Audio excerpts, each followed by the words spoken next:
Welcome to Unicode. आज ये Python का हमारा छठा वीडियो है और आज के वीडियो में हम सीखने वाले हैं कंडीशनल स्टेटमेंट्स के बारे में।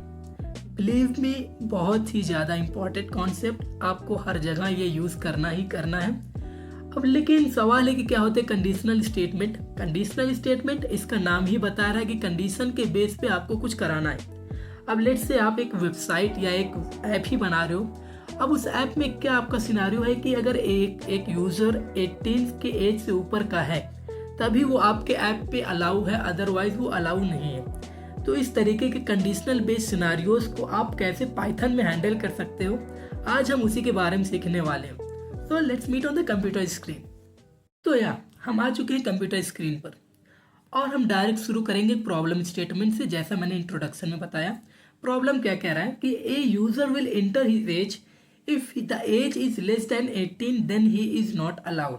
तो मतलब हम एक ऐप बना रहे हैं या वेबसाइट बना रहे हैं जिसमें हम अगर यूजर ने इनपुट में अपनी एज 18 से कम डाला तो फिर हम उसको अलाउ नहीं करेंगे। तो इसको कैसे करना है, सबसे पहले हम देखेंगे कि यूजर से इनपुट कैसे लेना। अभी तक तो हम लोगों ने वेरिएबल में खुद से ही इनपुट डिफाइन किए, तो यूजर से इनपुट लेना बहुत ही सिंपल है। इसमें आपको कुछ नहीं करना है, आपको बस एक कीवर्ड यूज करना है इनपुट। इनपुट क्या करेगा, इनपुट के अंदर आपको इनपुट आपको अलाउ करता है यूजर से इंटरेक्ट करने में और उनसे कुछ इनपुट लेने में। कैसे, पहले इनपुट के अंदर आप अपनी तरफ से एक कस्टम मैसेज डाल सकते हो जिससे कि यूजर को पता चले कि उसे करना क्या है। जैसे मैं अपनी तरफ से मैसेज डाल रहा हूँ इंटर योर एज। अब मैं इसको स्टोर करूंगा एक वेरिएबल एज में, ओके, और लेट से मैं लास्ट में इसको प्रिंट भी कर दूंगा। अब जैसे ही मैं इसको रन करूंगा तो आप देख सकते हो पॉपअप आया। अब इस पॉपअप में हम मांग रहे हैं यूजर से उसका इनपुट और इसका मैसेज लिखा हुआ इंटर योर एज। तो यूजर ने कहा my age is let's say 20।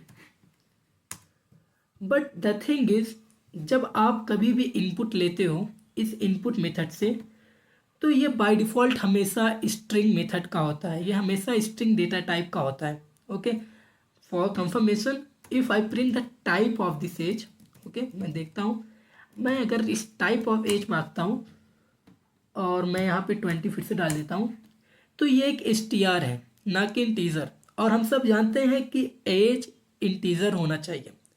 तो हम कैसे इसको डील कर सकते हैं, इसको डील करने के लिए हमें कुछ नहीं करना। हमने लास्ट वीडियो में बहुत सारे कंस्ट्रक्टर पढ़े हैं, इसमें मैं उसमें से एक कंस्ट्रक्टर यूज़ कर दूंगा इंट। अब जैसे मैंने यहाँ पे इंट लगाया, अब क्या हुआ, अब हुआ ये कि जो भी वो इनपुट डाला वो हमें मिला str फॉर्मेट में और इस इंट कंस्ट्रक्टर ने उसे कन्वर्ट कर दिया इंटीजर में। चलो फिर से देखते हैं, मैंने रन किया, सेम मैंने डाला 20। आप देख सकते हैं इस बार हमें मिला है एज एज अ इंटीजर। तो हमने पहला प्रॉब्लम सॉल्व कर लिया, हमने एज को इंटीजर की टाइप में ले लिया क्योंकि हम तभी कंपेयर कर सकते कि 18 से बड़ा या छोटा है, हम लोग स्ट्रिंग को नहीं कंपेयर कर सकते। ओके, तो ठीक, हमने पहला यूज़र से इनपुट लेना सीख लिया। अब यूज़र से हमें इनपुट मिला तो हमें अब क्या करना, हमें चेक करना है कि वो जो इनपुट मिला है क्या वो 18 से वो ऊपर है। इसको चेक करने के लिए आपको बस डालना if what if age is less than 18।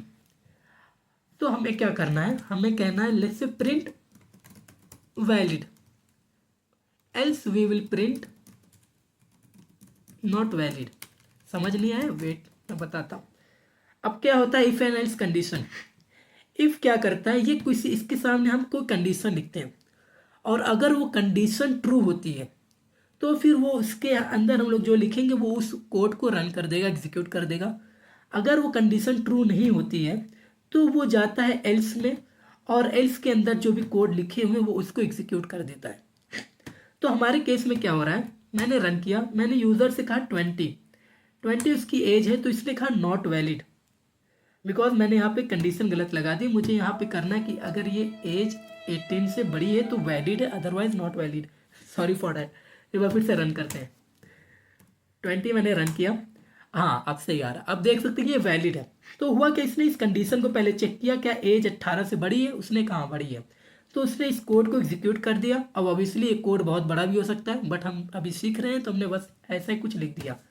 और अगर ये ऐसा नहीं होता, लेट्स से मैं आपको एल्स वाला भी दिखा देता हूँ। मैंने कहा 10 मेरी एज, तो इस केस में वो नॉट वैलिड। इतना ही सिंपल है इफ एंड एल्स कंडीशन। आपको बस इफ लगाना होता है, कंडीशन देना होता है एक, अगर वो कंडीशन ट्रू ना हो तो उस केस में क्या हो, उसके लिए आपको एल्स कंडीशन लगाते हैं। ठीक है, तो ये हो गया हमारा introduction to if and else condition. अब आगे देखते हैं प्रॉब्लम नंबर 2। हमको एक लिस्ट दी गई है जिसके अंदर कुछ वैल्यूज हैं। हमसे कहा गया है कि देखो कि if 6 is in the list, अगर उस लिस्ट के अंदर 6 प्रेजेंट है तो हमें प्रिंट करना है कि या प्रेजेंट, अदरवाइज हमें प्रिंट करना है कि नहीं वो प्रेजेंट नहीं है। प्रॉब्लम क्या है? प्रॉब्लम ये है कि हमें चेक करना है कि कोई एलिमेंट किसी लिस्ट के अंदर प्रेजेंट है या नहीं। ऑब्वियसली हम लोग इस चीज़ को पहले भी देख चुके हैं कि हम चेक कैसे कर सकते हैं कोई चीज़ किसी लिस्ट या टपल में प्रेजेंट है या नहीं, right, using in operator, sorry हाँ इन ऑपरेटर। क्या करना है हमें ये करना है कि 6 इन, ये इन क्या करता था, इन चेक करता था कि अगर कोई चीज़ किसी आइट्रेबल में है या नहीं। आइट्रेबल मतलब हमारे पास लिस्ट हो, टपल हो या स्ट्रिंग हो। इंटीजर कोई आइट्रेबल नहीं, इंटीजर एक फिक्स वैल्यू, उसके ऊपर हम आइट्रेट नहीं कर सकते। ओके, बट यहाँ पे हमारे केस में हमारे पास एक लिस्ट है। अगर मैं ऐसा कहता हूँ तो आप देखिए क्या इनपुट आएगा, कहेगा ट्रू, मतलब 6 ए में है। ओके, तो बस इसी चीज़ को हमें इफ एंड एल्स कंडीशन से करना है। हम कहेंगे इफ 6 इन ए। अब चूंकि ये कंडीशन ट्रू है तो ऐसे में हम लोग प्रिंट करेंगे कि present, otherwise else print not present. Okay, output is present, it means it is that simple. तो या this is all for if and else condition. अब हमें देखना है कुछ एंड और के बारे में। एंड और भी इनकी तरह ही एक ऑपरेटर है जो कि हमें कुछ और फ्लेक्सिबिलिटी देता है कंडीशंस को चेक करने के लिए। जैसे कि हमारे केस में एक एग्जांपल देखते हैं। हमें एक नाम दिया गया है। ओके, अब इस नाम में क्या कहा गया है कि if the name is less then 2 words, अगर नाम 2 वर्ड से छोटा है, या it is greater than 20 words, या फिर वो 20 वर्ड से बड़ा है। ऑब्वियसली हम तो वो कोई धमाल वाले वो तो है नहीं, कुत्तुस्वामी मुत्तुस्वामी चिन्नस्वामी मुत्तुस्वामी वेणुगोपाल अय्यर, इतना बड़ा नाम तो किसी का नहीं होता है। हाँ, तो इस केस में हमें प्रिंट करना है नॉट वैलिड नेम। यार किसी का नाम 20 वर्ड से ज़्यादा थोड़ी होता होगा, या फिर किसी का नाम 2 वर्ड से छोटा थोड़ी होगा, किसी का नाम ABCD थोड़ी होगा। हाँ, तो ऐसे हमें प्रिंट करना नॉट वैलिड नेम, अदर हमें प्रिंट करना वैलिड। तो इस चीज़ को हम कैसे कर सकते हैं? इसको करने के लिए हमें बस ये चेक करना है प्रॉब्लम। हम कैसे चेक करेंगे नाम की लेंथ कितनी है, यानी नाम कितना बड़ा है। इसको हम लोग सॉल्व कर चुके हैं यूजिंग लेंथ। लेंथ क्या करता है, वो हमें किसी भी आइट्रेबल की लेंथ देता है। जैसे अगर मैं इस केस में लेंथ ऑफ नेम करता हूँ और मैं इसको प्रिंट करता हूँ तो क्या होगा, ये हमें इस नेम की हमें लेंथ बता देगा जो कि हमारे केस में 12 है। ओके, और हमेशा याद रखना कि लेंथ क्या करता है, स्पेस को भी काउंट करता है। तो स्पेस भी एक एलिमेंट की तरह ही है। ओके, एक डेटा की तरह। तो यार पहला प्रॉब्लम सॉल्व हो गया कि हमको मिल सकता है लेंथ कितनी है। अब लेंथ हमें मिल गया तो हमें बस इसको इफ एंड एल्स कंडीशन में डाल देना। मैं कहूँगा कि if length of name is क्या लेस देन 2, तो हमने यूज कर लिया एक कंडीशन। अब दूसरा कंडीशन क्या कह रहा है कि और ग्रेटर देन 20। तो और के लिए हमारे पास ऑपरेटर होता है और क्या करता है, और मतलब हिंदी में या, अगर ऐसा है या फिर ऐसा है तो ऐसा करो, वही चीज़ है यार, और कुछ नहीं। हम ये बस 2 कंडीशन देखेगा, अगर 2 में से कोई एक कंडीशन ट्रू है, दोनों में से कोई एक कंडीशन अगर ट्रू है तो वो उस कोड को एग्जीक्यूट कर देगा। अगर दोनों ही कंडीशन फॉल्स है तो वो उसमें से एग्जीक्यूट नहीं करेगा। जैसे मैंने कहा, अगर लेंथ ऑफ नेम 2 से छोटी है या फिर लेंथ ऑफ नेम 2 से, सॉरी नॉट 2 से नहीं, 20 से बड़ी है, दिस इज ग्रेटर देन 20, है ना। तो मैंने कहा या तो वो 2 से छोटा है या फिर वो 20 से बड़ा है। तो ऐसे में क्या कर दो, ऐसे में कह दो कि यार ये नाम कुछ गड़बड़ है, ये नॉट वैलिड नेम। ओके, ये कुछ नॉट वैलिड है अदरवाइज। और हाँ, एक चीज़ ध्यान देगी, मैं इसके अंदर एल्स नहीं लिखता हूँ, ये इफ़ का एरिया है। यहाँ पे जो भी लिखोगे वो इफ़ के लिए होगा। हमें एल्स को लिखने के लिए इफ़ के एरिया से बाहर आना है, वो उसका एरिया उससे बाहर आ जाते हैं। एल्स मैं लिखूँगा प्रिंट वैलिड। ओके, तो अगर मैं इसको रन करता हूँ आप देख सकते हो हमें वैलिड मिल रहा है, क्योंकि ये नेम ऑब्वियसली 12 लेंथ का था। ना तो ये 2 से छोटा था और ना ही ये 20 से बड़ा था। फॉर एग्जाम्पल अगर मैं इसको सिर्फ एस कर देता हूँ जो कि किसी का नेम नहीं होता रियल में, तो ये हमें कह देगा नॉट वैलिड यार, ये ऐसा किसका नेम होता है। और अगर मैं इसको कर देता हूँ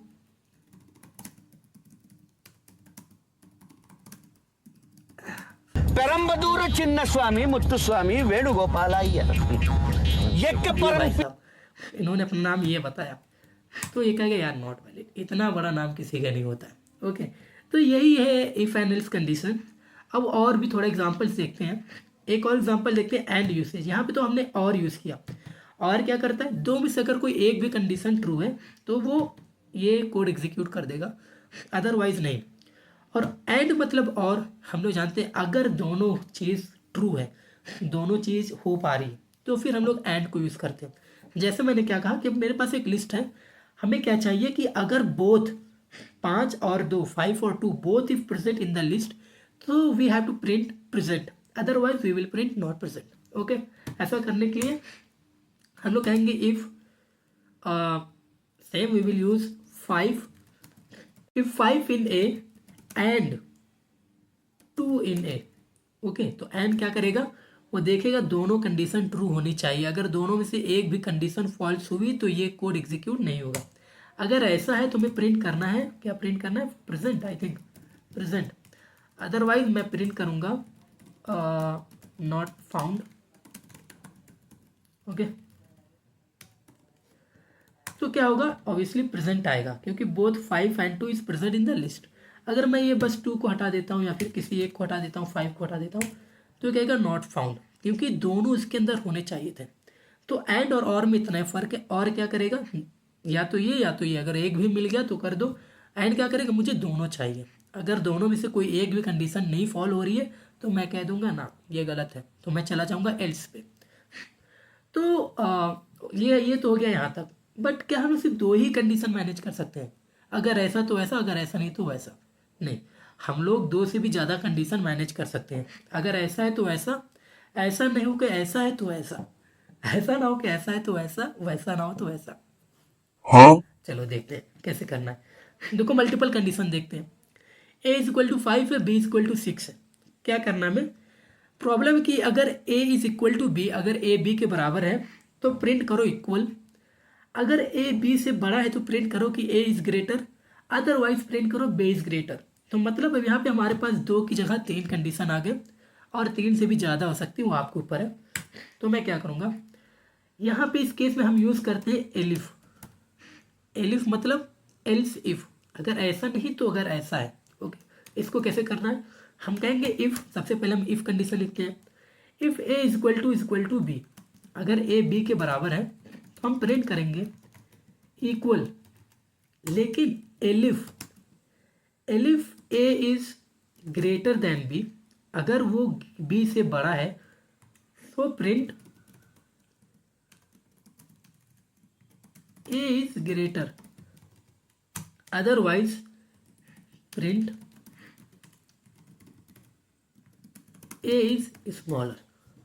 तो ये हमारा कोड। हमने क्या कहा, हमने कहा कि अगर ए बी के बराबर है तो इक्वल प्रिंट कर दो। अगर ऐसा नहीं है तो फिर देखो कि क्या ए बी से बड़ा है।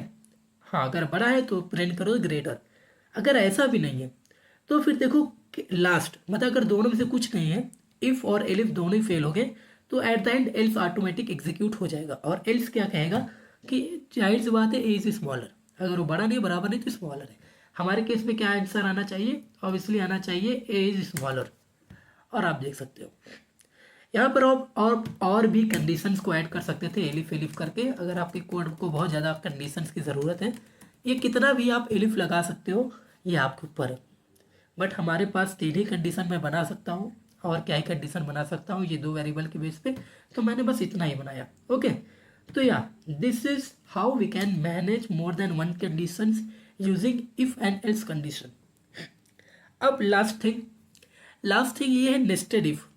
नेस्टेड इफ क्या होता है, मतलब इफ के अंदर इफ, एक कंडीशन के अंदर एक और कंडीशन को चेक करना। ये चीज़ हम कैसे कर सकते हैं, चलिए देखते हैं। प्रॉब्लम क्या है, प्रॉब्लम ये है कि हमें एक कोड लिखना है जो कि यूज़र से नेम और एज लेगा। ओके, और अगर नेम क्या है, वो 3 से छोटा है, उसकी लेंथ जो है नाम की वो 3 से छोटा है या फिर वो 20 से बड़ा है, तो हम लोग कह देंगे एक इनवैलिड। डायरेक्ट इधर ही कोड खत्म, हम लोग कह देंगे इनवैलिड। अगर ये कंडीशन ट्रू होगी हम लोग कह देंगे इनवैलिड। लेकिन अगर ऐसा नहीं है तो फिर हम एक और कंडीशन देखेंगे कि अगर ऐसा नहीं तो फिर मैं देखूंगा कि अगर age is less than 18 and greater than 80, मतलब वो 18 से छोटा है और 80 से बड़ा है, तो अभी मैं कह दूंगा इनवैलिड। अगर ये दोनों ही चीज़ नहीं सेटिस्फाई होती है तो मतलब कि वो तीन से बड़ा भी इसका नाम है, 3 और 20 के बीच में इसका नाम है, और वो 18 और से बड़ा और 80 से छोटा है, तो एट द एंड मैं कहूँगा कि हाँ वो वैलिड है। इसको कैसे करना है, यहाँ मैं पहले कंडीशन में क्या चेक करूँगा, लेट से मुझे पहले यूज़र से नेम लेना, और ये नेम और एज इनपुट लेना आसान, मैं ऐसे ले सकता हूँ, बट टाइम सेविंग के लिए लेट से मुझे ऐसे ही नेम मिल गया, और नेम मुझे मिला सेम नेम, और एज मुझे मिल गई लेट से यहाँ पे 81। तो यहाँ पे जाहिर सी बात है हमने पहले ये कंडीशन फेल करा दी, बट हम लोग चेक बदल के आउटपुट चेक करेंगे। पहले मैं क्या चेक करूँगा, if length of name is smaller than 3 and sorry not and, और length of name is greater than 80, what I am doing 20। अगर ऐसा है तो हम लोग प्रिंट करेंगे कि यार यहीं पे कोड रोक दो, ये इनवैलिड है, कुछ और देखने की जरूरत ही नहीं है। लेकिन अगर ऐसा नहीं है तो फिर मैं क्या चेक करूँगा, एलिफ। अगर ऐसा नहीं है, अगर ऐसा नहीं है तभी हम लोग एलिफ पे आएंगे, या फिर मैं आपको नेस्टेड इफ बताता हूँ। अगर आपको नेस्टेड करना है तो आप ऐसे कर सकते हो कि अगर ये नेम 3 से बड़ी है, 3 से बड़ा है और 20 से छोटा है, तो मतलब ये वो कंडीशन है जहाँ पे हम सेटिस्फाई हैं, हम अगली कंडीशन चेक कर सकते हैं। तो अब यहाँ पे मैं अलग से एक कंडीशन तो हो गया, अब मैं एक और कंडीशन इसके अंदर लिखूंगा कि अगर ऐसा है, मतलब यहाँ तक तो मैं वैलिड हूँ, ये तो वही है जो मुझे चाहिए, लेकिन इसके बाद एक और चीज़ मुझे चेक करनी कि अगर एज क्या है, एज ग्रेटर देन 18 होना चाहिए, ग्रेटर देन 18, एंड एज क्या है वो लेस देन 80 होना चाहिए, सॉरी लेस देन 80, हाँ लेस देन 80 होना, मतलब लेस देन और इक्वल टू 80 होना चाहिए। अभी हमने यहाँ पे क्या किया, हम यहाँ पे नेस्टेड इफ लगा रहे हैं, दो कंडीशन चेक कर रहे हैं। पहला कि ये आपको पता है कि ये वैलिड चीज़ है, अगर उसका नाम 3 से बड़ा और 20 से छोटा तो वो वैलिड है। अगर वो वैलिड, फिर देखो क्या उसकी एज वैलिड है या नहीं, तो उसकी एज भी हम लोग वैलिडिटी उसकी चेक कर रहे हैं। अगर ये दोनों चीज़ सही है तो मैं एट द एंड प्रिंट कर दूंगा वैलिड। अदरवाइज अगर ऐसा नहीं है तो मैं प्रिंट कर दूंगा कि नो इट्स इनवैलिड, और एट द एंड बाहर वाला इल्स मैं लिखूंगा प्रिंट इनवैलिड। अब देखो हो क्या रहा है, कोड मैं आपको समझा देता हूँ, हो सकता है थोड़ा कन्फ्यूजन हो गया हो, यहाँ तक तो सब ठीक है ओके। बट यहाँ मैंने एल्स किसके लगाया, मैंने एल्स लगाया इसके लिए कि अगर ये कंडीशन ट्रू है लेकिन ये वाली कंडीशन नहीं ट्रू है, तो मैं यहाँ पे एल्स लगाया हूँ किसका, प्रिंट इसका वाला एज वाला इनवैलिड। और ये बाहर वाला एल्स किसके लिए है कि अगर यहीं पे ही कंडीशन गड़बड़ होगी, यही कंडीशन नहीं फॉलो हुई, तो उसका वाला एल्स है कि print invalid. Okay, I hope code आसान था, इतना समझ रहे हो आप, समझदार हो। इनवैलिड क्यों इनवैलिड हुआ, क्योंकि एज यहाँ पे इनवैलिड है। अगर मैंने एज को लेट्स से 76 भी कर दिया तो भी ये वैलिड होगा। और अगर मेरा एज वैलिड है बट मेरा ये नेम नहीं वैलिड है, स्पेस क्या होता है कैरेक्टर की तरह, मतलब अभी 20 नहीं हुआ क्या, अभी भी नहीं हुआ, कुछ गड़बड़ है, देखते हैं लेंथ प्रिंट करके नेम का क्या दिक्कत आ रही है। लेंथ तो यार 57 है, तो ये कंडीशन तो नहीं फॉलो होनी चाहिए थी, वो 20 से छोटा नहीं है बट वो 3 से बड़ा है। ओके ओके ओके ओके, तो यहाँ पे हमें एंड लगाना था कि अगर वो 3 से बड़ा है, तो 3 से बड़ा तो यार 57 भी है, तो इसमें से एक कंडीशन जो ट्रू हो गई। तो हमें ये कहना है कि अगर वो 3 से बड़ा है और वो 20 से छोटा है तो दोनों कंडीशन ट्रू होनी चाहिए। इस केस में हमें ये चीज़ करनी है। अब ये इनवैलिड हुआ, सॉरी। तो कोडिंग क्या है, coding is all about trial and error. कभी कभार आप थोड़ा लॉजिक में भटक जाते हो और ये कॉमन है यार, ओके। एक बार में कोई कोड काम कर जाए जरूरी नहीं है, आप बार बार, बस मेन है कि आप उसको समझ पा रहे हो कि आपने गलती कहाँ की। अगर आपने गलती कहाँ की ये नहीं समझ पा रहे हो तो फिर आप एक बैड कोडर। ये तो आपने मेरी नॉलेज में इजाफा किया है। ये तो जैसे मैंने पकड़ लिया मेरी गलती, क्या हो रहा था, उम्मीद आप भी समझ ही होंगे। तो एट द एंड यही है हमारा आज का वीडियो, जहां आपने सीखा इफ एंड एल्स कंडीशन के बारे में और आप कैसे इसको यूज कर सकते हैं कंडीशनल बेस्ड सिनेरियोज के लिए। तो हम लोग मिलेंगे कल एक नए वीडियो में, तब तक के लिए बाय बाय।